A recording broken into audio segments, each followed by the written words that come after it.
Hello again and welcome back. Welcome to a new class. Welcome to class number 192. 192, 93, 94. We have 4 classes left. We have 4 classes left only. I can't believe it. Incredible, unbelievable. We are going to finish this program. I can't believe it. What am I going to do with my life after so much television work? My God, I need to reformulate my objectives, my goals. I need to reformulate my life. I'm suddenly, de repente, I'm suddenly going to have at least 4 hours of free time more every day. And I'm going to say, what can I do with all this time? You know, you don't have free time. You have a lot of work with the English language, because when you finish the beginner's program, you need to start the intermediate. And you need to pass the exam for the basic, the official students. I know that a lot of you aren't official students. That was a mistake. When you're an official student, you listen more carefully, you read more carefully, you study the auxiliary material more carefully, you practice more often. In essence, in essence, you progress much more when you are an official student than when you're not. Of course, it costs some money. Not much, in my opinion, around €1 per hour, but vale la pena. It's worth it. It's worth it. It's worth it. It's worth it for your English. Okay, ladies and gentlemen, let's go to camera 1. Let's review a bit what we saw yesterday, shall we? Okay. All right.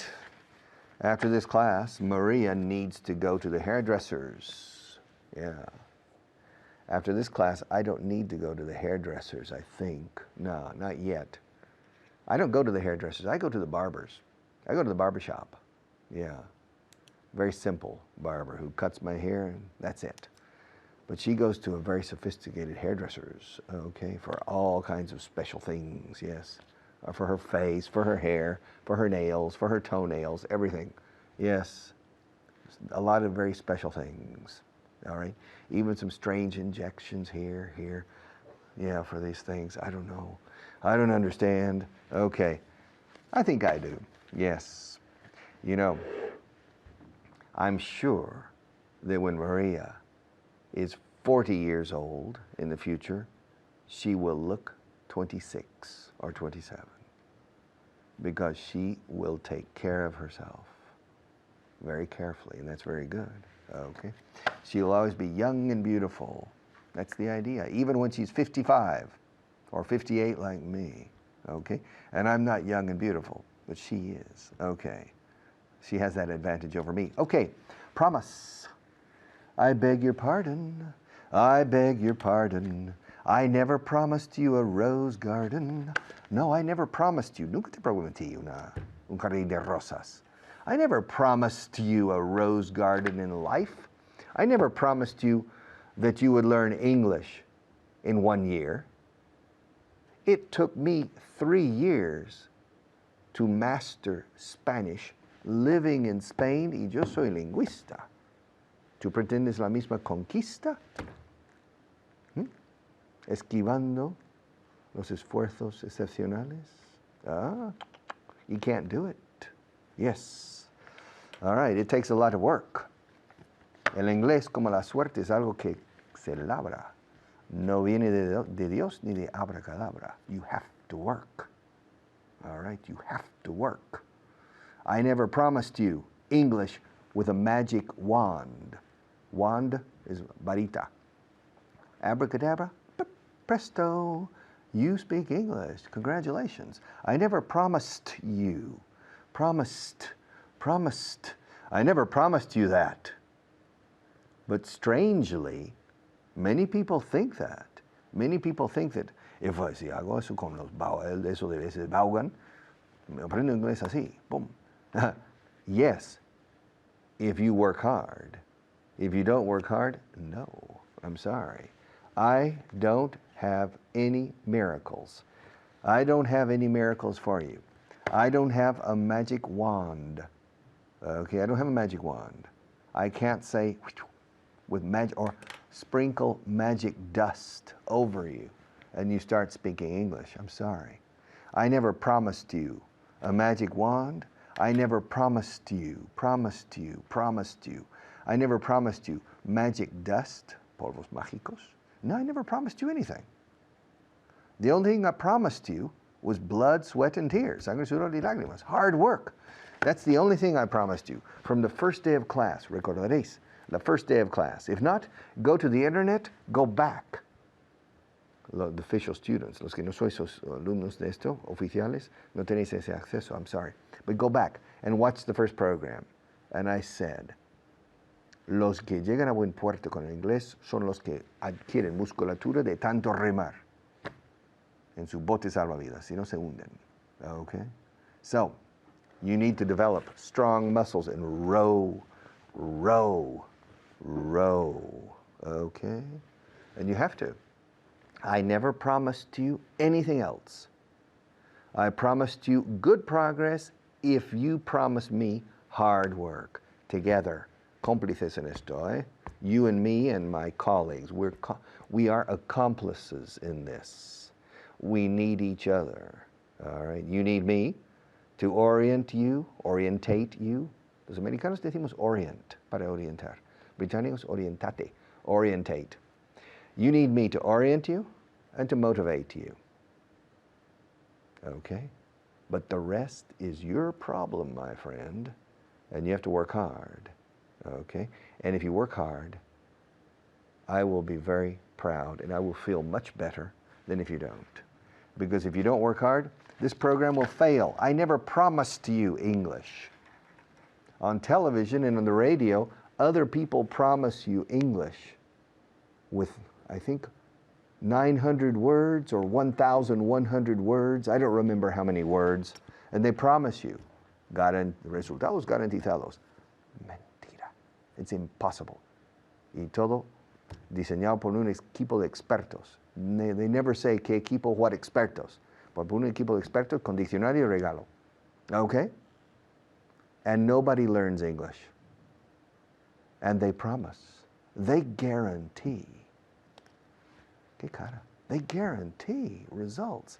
You can't guarantee results with English.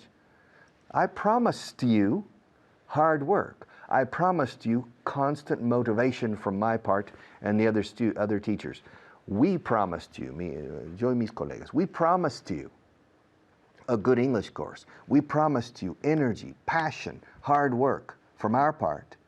But we also reminded you, os recordamos, that without your collaboration, we are useless, inútiles. We can't do anything. So, promise me to work hard, okay? See you in a few minutes.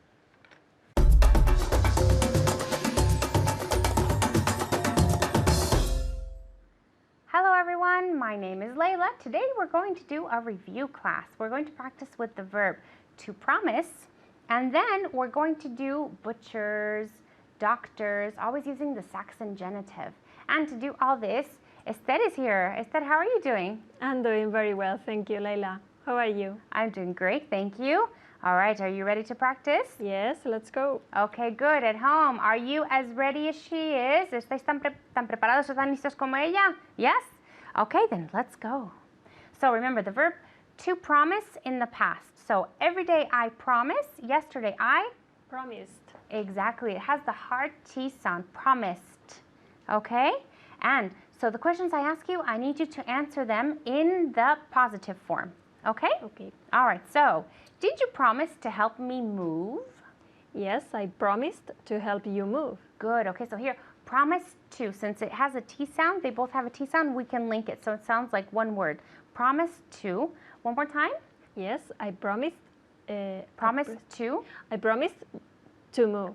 To help you move. Exactly, okay. So she promised to help me move. Okay? Good. Did you promise not to tell me lies? Yes, I promised not to tell you lies. Good, okay. What did she do? She promised not to tell me lies. Okay? Good. Did you promise not to eat chocolate for 2 months? Yes, I promised not to eat chocolate for 2 months. Okay, all right. What did she do? What did she promise?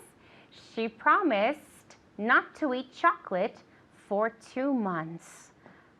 Could you promise that? No. No, Impossible. I couldn't either. Impossible. No. I couldn't promise not to eat chocolate. Okay. Did you promise to help me paint my house? Yes, I promised to help you paint your house. Okay, so very good, but we can link the sounds. So promise to, since it's a T and a T, we can just put it together so that it sounds like one word. All right? So one more time. Did you promise to help me paint my house? Yes, I promised to help you paint your house. Okay, so promise to. Promise to. Promised to. One more time. Promise to. Okay, the whole thing? Yes, I promised to help you to paint your house. Help. Okay, so help without the to. I promised to help you paint your house. Exactly, okay. What did she promise to help me do? She promised to help me paint your house. Exactly. Are you sure? Yes. Okay. No me acuerdo. Okay, so it's just always remembering to practice the verb promise.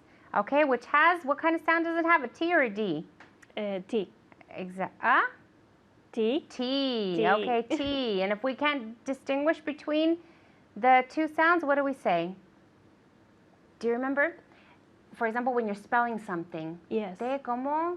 Do you remember what we say? As in Thailand. Exactly, as in. Fantastic. All right, next part, okay? So, do you remember how to say hacer recados? No. Run errands. Okay, hacer recados, run errands. So now we're going to practice with butchers, doctors, always using the Saxon genitive. Okay? All right. Did you buy croissants at the baker's? Now remember, bakers, we use the Saxon genitive, el genitivo sajón con la S. Okay? So one more time. Did you buy croissants at the baker's? Yes, I bought croissants at baker's. At the baker's. At the baker's. Exactly. Okay, so we have to use the at the baker's. At the baker's. Good. Okay. How many croissants did you buy at the baker's? I bought 7. One more time. I bought 7 croissants. Where? At the baker's. Okay, now tell me one more time. I bought 7 croissants at the baker's. Good. Okay, so bought. Remember, did you buy pork chops at the butcher's? Yes, I bought pork chops. Pork chops. Pork chops at the butcher's. At the butcher's. At the butcher's. Butcher's, el carnicero, right? En la carnicería. Okay, so at the butcher's. What did you buy? I bought pork chops. Okay, what are pork chops? Just in case someone doesn't know. Chuletas de cerdo. Exactly, okay, pork chops. All right, at home, what did Esther buy? She bought pork chops. Where did she buy them? At the butcher's. Exactly, okay. Did you buy bread at the baker's? Yes, I bought bread at the baker's. Okay, good. Did you go to the dentist's last year? Yes, I went to the dentist last year. Where? To the dentist last year. Good, okay. So it's the STS sound, okay? Where did she go last year? She went to the dentist's last year, okay? Did you buy ribs at the butcher's? Yes, I bought ribs at the butcher's. Good, okay. What did Esther buy? She bought ribs at the butcher's. Ribs, costillas. Okay, well done. Thank you. Very well done at home. That's all the time we have for today, so I will see you next time. Goodbye.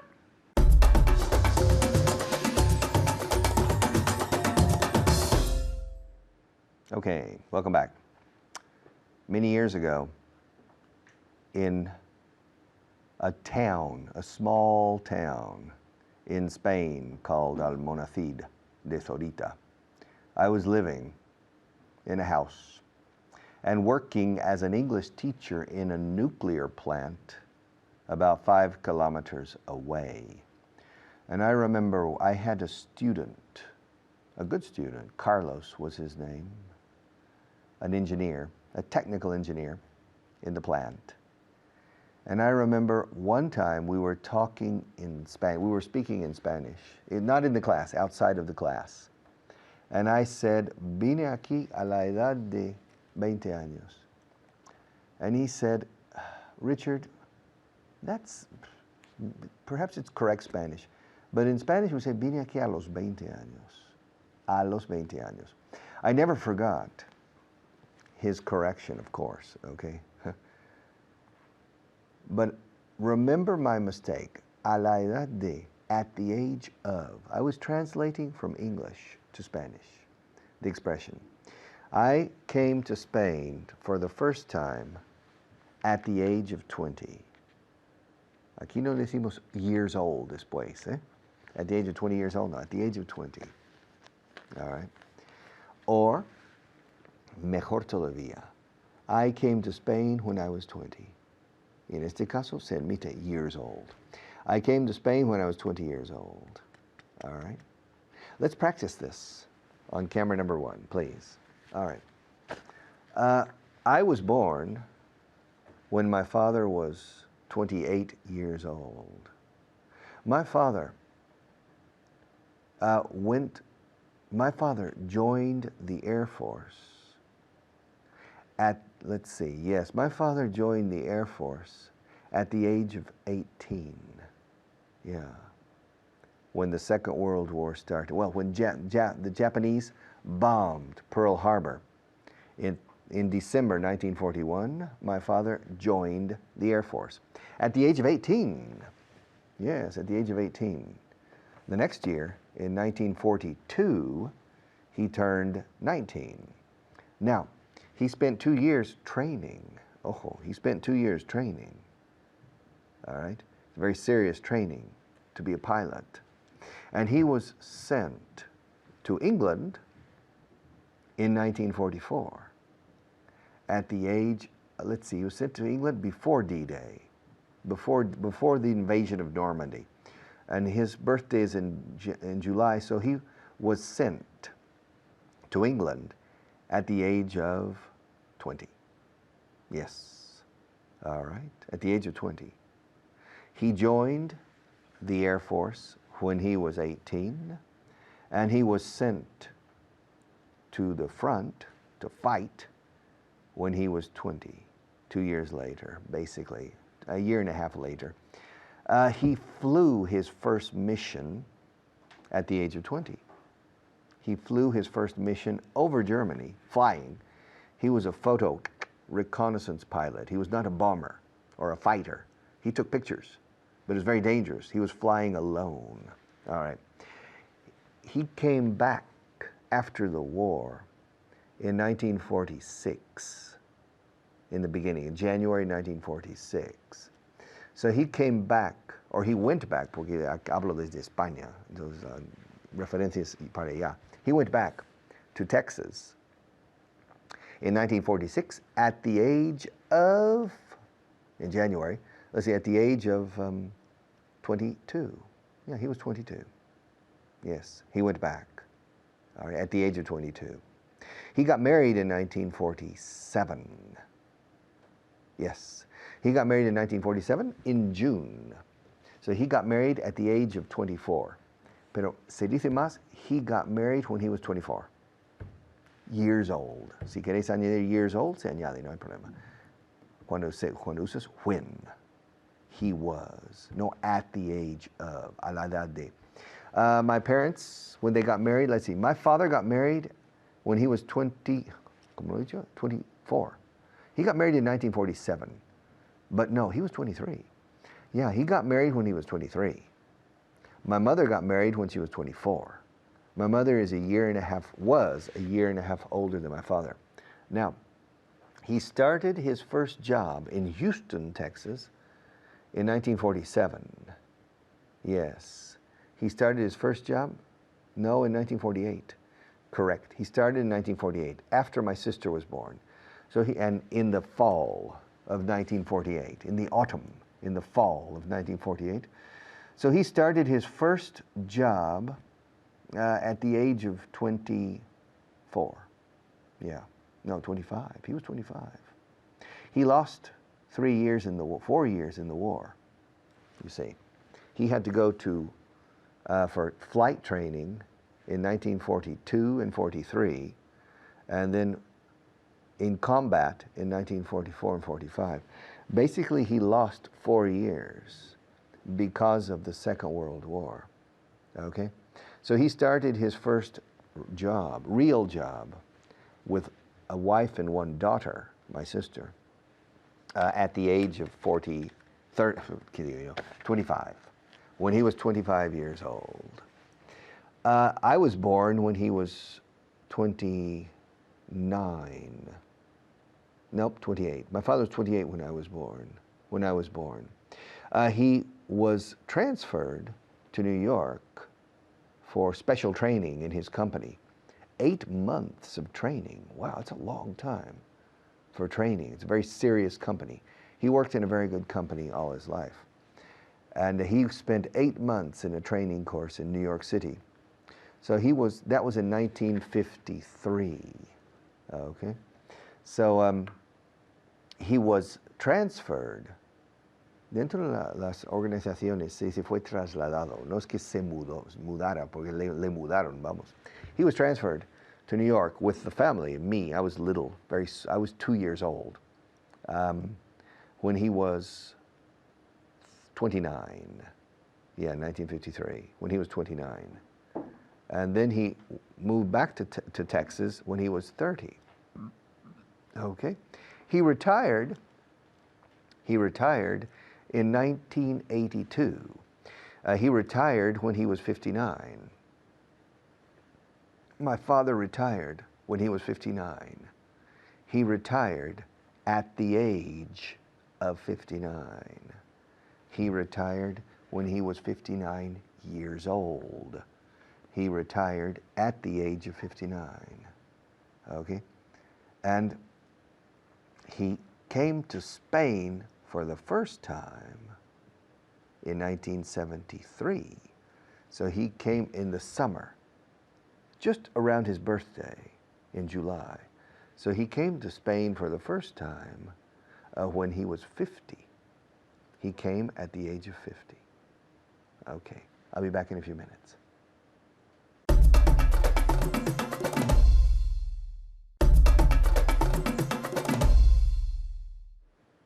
Okay, me, in my case, traveling, the first time I traveled outside of the United States, the first time I traveled abroad, al extranjero, was when I was, valga la redundancia, fue cuando tenía, was when I was 19 years old. I went to Russia. No, I was 20. The first time I came to Spain, I was 20. Yeah, I was 20 when I came to Spain. I came to Spain at the age of 20. I came to study for 1 year, and I went back when I was 21.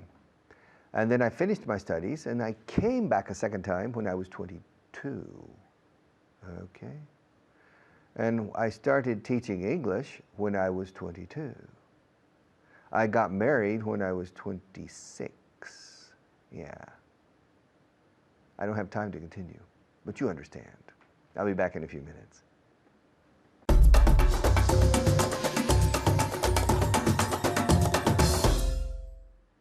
Hello and welcome. I'm Kyle, and today I'm here with Esther, who's going to be the student today. Esther, how are you? Fine, thank you, Kyle. How are you? Very good, very good. Esther, ask me how old I was when I came to Spain. How old were you when you came to Spain? Very good, yes, yes. How old? Yeah, I remember, how? How? Ask me that again. Kyle.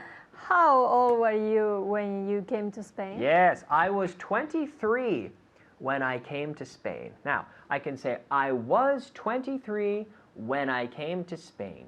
So we used to be. When I was 23, I came to Spain. When I was 23.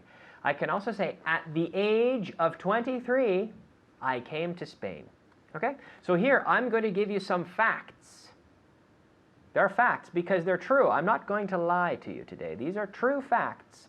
And I'd like to give you, I'm going to give you one structure, and you will give me the other equivalent structure, okay? So this is true. At the age of 18, I moved out of my parents' house.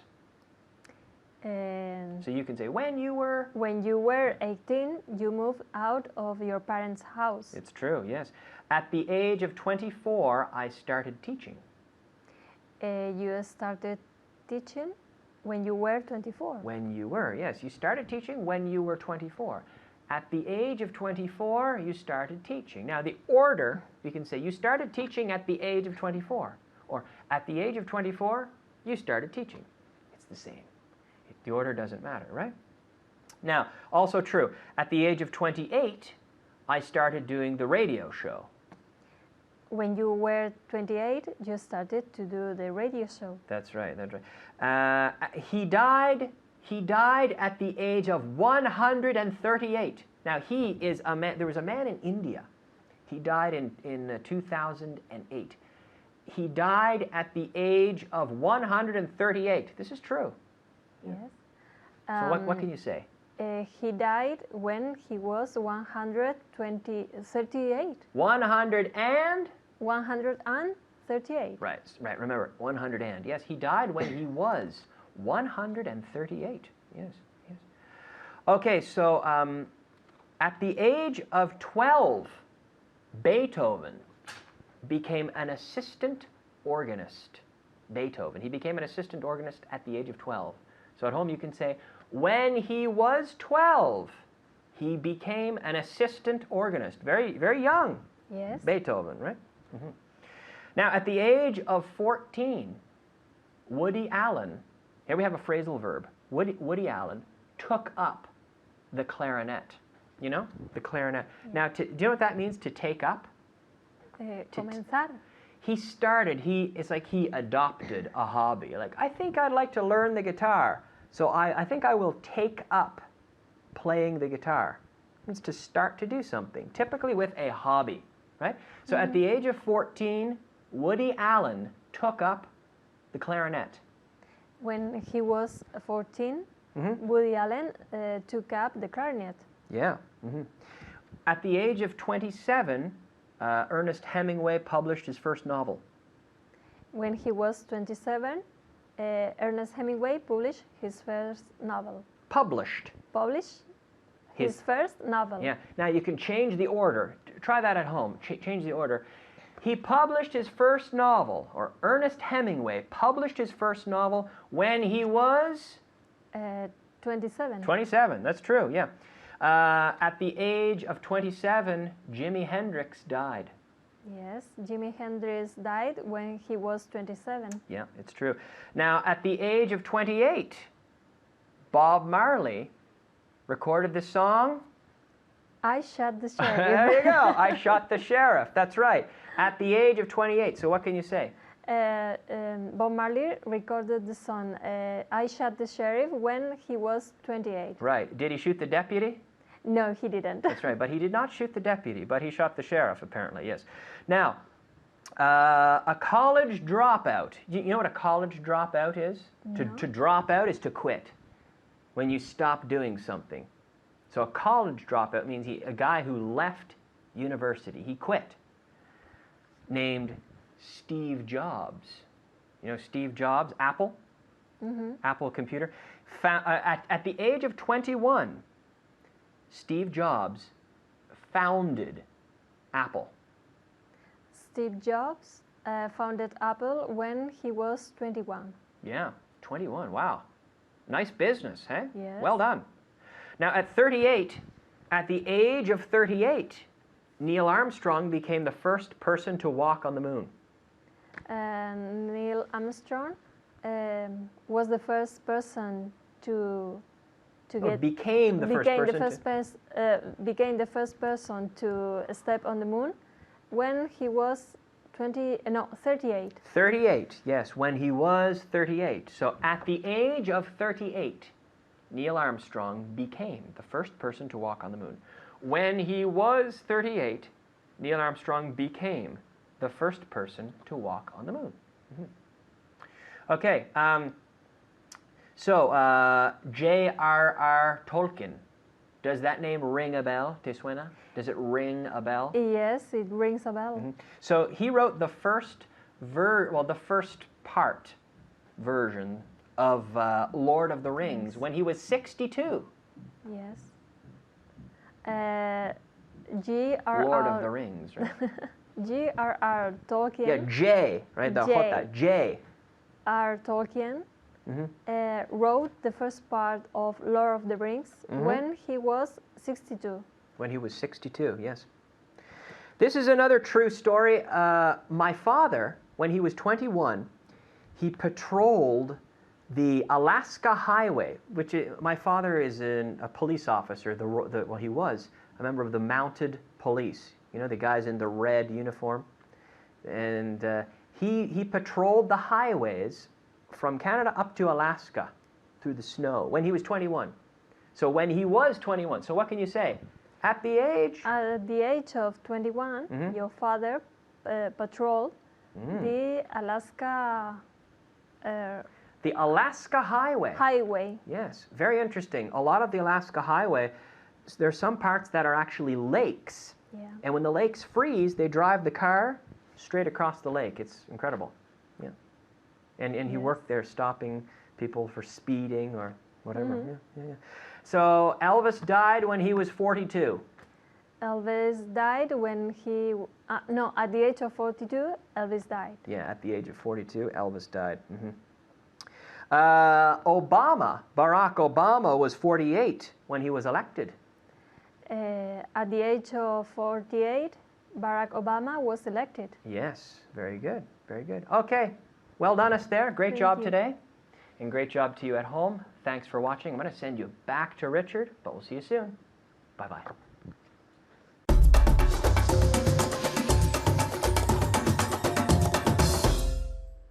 Okay. I'm going to tell you something. I'm going to tell you something that happened to me about 2 months ago. I live in the center of Madrid, and the building where I live doesn't have parking, doesn't have a parking garage under the building. So I need to park about 4 or 5 minutes away on foot. It takes 4 or 5 minutes to walk to my car. About 2 months ago, I left home without my car keys, and I didn't realize it. Okay, without my car has a special key. It doesn't look like a key. Okay, so I walked to my car happily in the morning, and I got to the car and I didn't have the key. I said, "Oh, I left my car key at home." Do you understand? Oh, I left my car key at home. I have a question. How would you say that in Spanish? ¿Dejé la llave en casa or olvidé la llave en casa? Which would you say? Huh? Probably you'd say, ay, olvidé la llave en casa, or dejé la llave en casa. I don't know. And I want to ask you about it on camera number 1, because this is important for me. Let's go. Okay. To leave significa salir. Voy a salir de la habitación cuando termine aquí. I'm going to leave this room when I finish today. Okay? To leave is also abandonar. No me abandones, te necesito. Don't leave me, darling. I need you. Leave is también marcharse. Se marcharon después de comer. They left after lunch. Okay, to leave. All right? Now, to leave also means olvidar algo en un sitio. Uy. But accidentally or on purpose. It can be both. You can say, no, decidí dejar los papeles en casa. I decided to leave the papers at home. Or it could be an accident. Anda. He dejado en casa. He dejado los papeles en casa. Okay. Let me ask you a question. In Spanish, when it's an accident, is it, oh my God, olvidé los papeles en casa o dejé los papeles en casa? Or both. About 3 years ago, a Spanish person told me, I don't know if it's true, that in Spanish you can't say dejé los papeles en casa if it's an accident. You must say olvidé los papeles en casa. Okay, fine. That's a Spanish question. English. If it's by accident, you say leave. If it's on purpose, deliberate, leave in both cases. When you say the place where you left or forgot the things, you say to leave, never to forget. It's incorrect in English to say, I forgot my papers at home. Do you understand? You can't say that. You cannot mention a place with forget. You say, I forgot my papers. I left them at home. Do you understand? Olvidé los papeles. Los dejé en casa. Yeah. If you want to mention home, you must use the verb to leave. Okay. I left the book in the trunk of my car, in the maletero de mi coche. I left it there.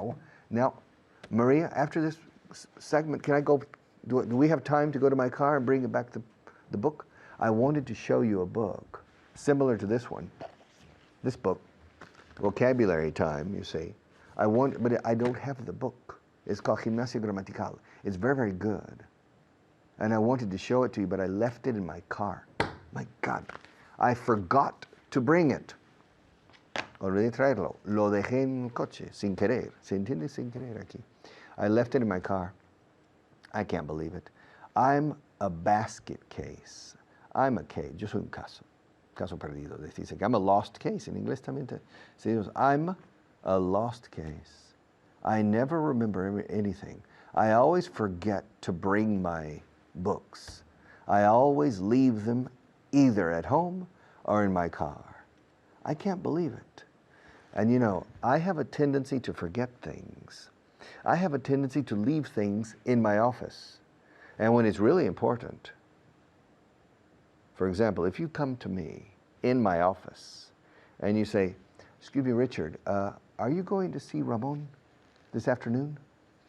Yes, I have a meeting with Ramon after lunch. Why? Could you give this to Ramon? It's very important. It's a document that Ramon wants. And I say, fine. Yeah, sure. Thanks. And he says, thanks, and he leaves.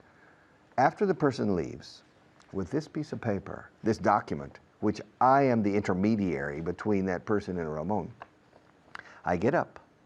I go to the door of my office. I close the door. I put a chair in front of the door, and I put the document on the chair. So that 1 hour later or 2 hours later, when I'm leaving the office to see Ramon, I can't physically leave my office because there's a chair and the document in the way. Otherwise, I'll forget it. I'll forget it. I'll leave it in my office. Fijaos, cuando digo leave, ello in my office. Cuando digo forget, no digo in my office. Suena raro en inglés cuando oímos a los angloparlantes, cuando oímos a un hispanohablante decir, lo olvidé en casa. Nos da la impresión de estando en casa lo olvidaste, pero fuera de casa no lo has olvidado. Okay, it sounds strange. We say, I left it. Remember, oh, I left my keys at home. I left the papers in my office. I left my umbrella in the boot or trunk of my car. El maletero del coche, in British English, the boot, como bota, las botas que llevas en los pies. The boot of my car, los americanos decimos trunk, trunk escrito, trunk of my car. Porque antiguamente había baúles físicos atrás en los antiquísimos coches, y eso se llama trunk. We haven't changed the word, all right? The British say boot. I don't know why.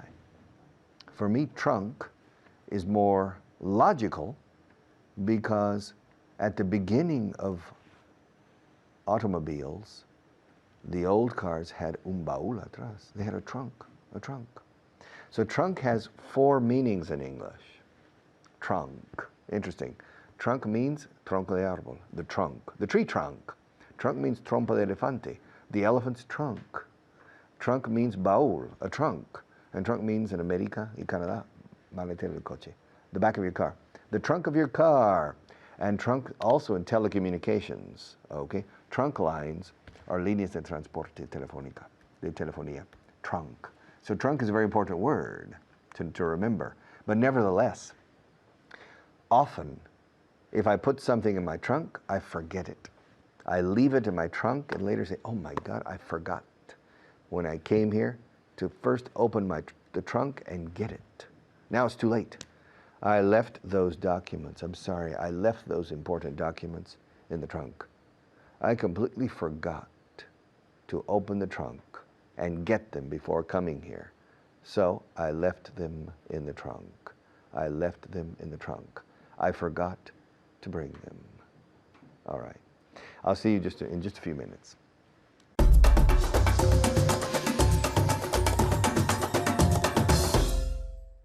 Thank you very much and welcome to Vaughan Inglés 4.0. Ladies and gentlemen, we've got an interesting, amazing, fascinating class for you today. You have no idea. Neither do I. Tampoco sé yo. Vamos a ver. Oh yeah, this is a good one. This is definitely a good one. All right, well, let me introduce you to my student first. Vamos a empezar con unas cosas claras. You have to meet my student. If you haven't met her, si no la habéis conocido, it's time. Ladies and gentlemen, please welcome the very lovely, beautiful Pilar. Hello, Pilar. How are you? Can't complain with this presentation. You like the Yes. presentation, right? She's like, yeah, I like the way you introduced me. Well, Yes. I'm sincere. Am I sincere? Yes. I think Bueno, so. I think I'm sincere. Why would I say it if I didn't mean it, right?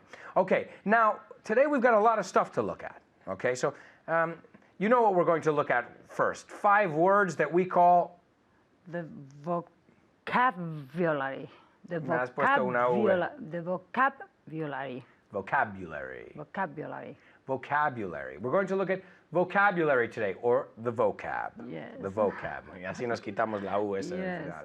The vocab. Vocabulary. All right, let's take a look. Now remember, follow along, síguenos en casa, and repeat it en voz alta. How do you say it? Allow. Aloud. Aloud. Repeat it aloud. Si no, no cuenta. It doesn't count. Es como si no has visto la clase. So repeat it with us aloud. Trust me. Trust me. It makes a big, big, big difference. Okay, are you ready? Good. Pilar, ready? Ready. Let's do it. Here we go. The first word is tendencia. Tendency. Tendency. A tendency. That's right. Tendency. We also say trend. La tendencia is a trend. A trend. Okay. Number 2. Let's take a look. How do you say biblioteca? Library. Library. Library. And the person who works at the library? Librarian? Yeah. Ah, Did you yeah. guess? ¿Adivinaste? Yes, I guessed it. Qué crack. I guessed. I guessed it. Yeah, muy bien. Y has mejorado las terminaciones de las... I guessed it. I guessed it. Perfect. Lo adiviné. I guessed it. Did you guess it? Library. The person who works there is a librarian. Librarian. I don't remember the last time I was in a library. Biblioteca. Yeah. Oh, I remember. I was in a library at the police department Ah, doing a TV program. In the Okay. library. In the library. Okay, let's take a look. How do you say... bueno, esto significa dos cosas. Plano. How do you say plano? flat. Flat, yeah. Many televisions today are flat screen television, plana, right? Pantalla plana, a flat screen. Pero también en Inglaterra usan esta palabra para otra cosa, también. Ah, para un piso. Un para piso, un apartamento. A flat. Hello, mate. Are you coming to our flat this afternoon? Right? Flat, flat. En los Estados Unidos decimos apartamento, decimos apartment. Okay, apartment, they say flat, flat. Okay, pero nos entendemos, ¿eh? Nos entendemos. Ok, seguimos. En cambio. In the other hand, No, in es un error muy común. On. Piénsalo como esto. Ok. Si tienes la visual de on the other hand, so Ok. on, y lo decimos siempre, on one hand, he's a good guy. Es un buen tipo. On the other hand, he's a little bit unpredictable, impredecible. okay. Right? He's a good guy on one hand, but on the other hand, en cambio. So remember, el visual on the other hand, on the other hand. Okay, muy bien. And the last one is centro comercial. A shopping center. Center? No. A shopping center. Eso es la C como S. No PC City, pero PC City. City, eso es. Okay, so shopping center. ¿Hay otra palabra para centro comercial? I suppose. Okay. Pero no la sé. Okay, we say a mall. Ah, no. A mall, M-A-L-L, a shopping mall, o a secas, a mall, A mall. porque es como swimming pool, que no hay otro mall. Entonces es para compras, sí o sí, a mall.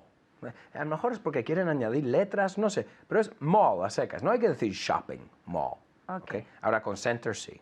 Shopping center. Okay. How often do you go to the mall? Once a month. Tenemos que usar el vocabulario en cuestión. Yes, yes. I go to the shopping center once a month. Okay, y dámelo con el vocabulario nuevo. I go to the shopping center. No, the mall. Para probar el otro, ¿sí? I go to the mall once a week. Right. No, once a month. That was the truth there. She just told us the truth. I go to the mall once a week. And she goes, no, I mean once a month. Okay. Now remember, lo mismo que acabo de decir a Pilar. Si hay una palabra que no has oído, that you've never heard before, and you've never used, úsalo. Right? Porque sí, vale el, yes, I go twice a week. Pero lo que queremos aquí es practicar este vocabulario Claro. y ponerlo en práctica, ¿no? So, I go to the mall. How do you say voy al centro comercial un día sí y otro no? I go to the shopping center or to the mall once every day. Una vez al día. Pues ahora, primero era una vez a la semana, ahora una vez al día. One other day, something like that. Every other day. Right. Cada otro día. Every other Exacto. day. Every other day. Every other day. Every other Okay. day. Well, let's take a look at something like this. Okay, now, what is, we say dejar algo. Dejar algo. How do you say dejé algo en casa? I forget or I left. To forget or to leave something, right? Yes. This, to forget something or dejé algo en casa, me olvidó de algo en casa, o dejé algo en casa, se puede Okay. decir. Los dos son verbos irregulares. Every day I forget my keys. Yesterday I forgot my keys. and lately, I forgotten my keys. yeah, and lately I've forgotten my keys. Okay? We have an expression in English that they say that you would forget your head if it weren't attached to your shoulders. Okay. Te dejarías la cabeza si no estuviera conectado a tu Al cuerpo. cuerpo, claro. Okay, how do you say ella olvidó su paraguas? She forgot her umbrella She forgot her umbrella. Porque lo dejó en casa. because she left at home. She left what? She left it at home. Eso es, porque tenemos que poner qué. Yes. Lo dejó en casa, dejó eso en casa en Yes. inglés. She left it at home. Do you ever forget things? Yes, every day I forget things. Yeah. Now, do you leave things at home or do you forget things? Because you can forget birthdays, you can forget a lot of different things. I forget things and You leave things at home. and I left. Okay. So they're similar, but they're a little bit different too, because I can't leave your birthday, but I Okay. can forget your birthday. So leave tiene que ser algo físico que Okay. estamos olvidando, right? Oh, I left my keys in the car, right? I left my keys in the car. All right, well, we're out of time, so we'll see you next time. Ciao. Bye.